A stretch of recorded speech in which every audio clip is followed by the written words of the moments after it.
I want you to think about the last time you said no to someone. Did you just say no? Or did you immediately follow it up with a 3-paragraph text message? You explained why you were busy, you listed your entire schedule, and you apologized 3 times. And when you finally hit send, you didn't feel relieved. You felt exhausted, small, and anxious, wondering, did they believe me? Are they mad at me? If this is you, you need to understand that this isn't just you being polite. This is a psychological trap, and today we are going to break it. Depending on how your brain is wired, you might be doing this for 2 very different reasons. If you have an ADHD or autistic brain, you over-explain because of bottom-up processing. To you, details aren't clutter. They are the structural components of the truth, and you explain because you value accuracy. But for many others, this habit comes from a much darker place: trauma. In psychology, we call this fawning. Fawn is the 4th trauma response, right after fight, flight, and freeze. It is a defense mechanism developed by people who learned early on that to be safe, they had to be agreeable. When you over-explain from a place of fawning, your subconscious mind is screaming, "Please don't be mad at me. Look, I have a valid reason. I am still a good person." You are not communicating information. You are begging for permission to have boundaries. Here is the hard truth, backed by social psychology. The more you explain, the less you are respected. There are 2 psychological principles at play here. First is status signaling. In any social dynamic, the person with the higher status explains less. When a respected leader makes a decision, they state it.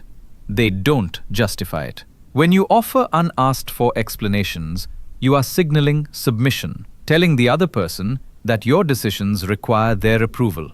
Second is the scarcity principle. Human beings are wired to value what is scarce. If you are always available, always explaining, and always trying to accommodate everyone, you become a commodity. You are teaching people that your energy is cheap. Paradoxically, people respect a firm no far more than a wavering, apologetic yes. So, how do you actually stop this habit? I want to give you one powerful acronym used in recovery circles: J.A.D.E. It stands for justify, argue, defend, explain. These are the 4 behaviors you must avoid when setting a boundary. When you say no and immediately start to justify your situation, you are opening a door. You are inviting the other person to argue with your reasons. If you say, "I can't come because I have to clean my house," a pushy person will say, "Oh, just clean it tomorrow."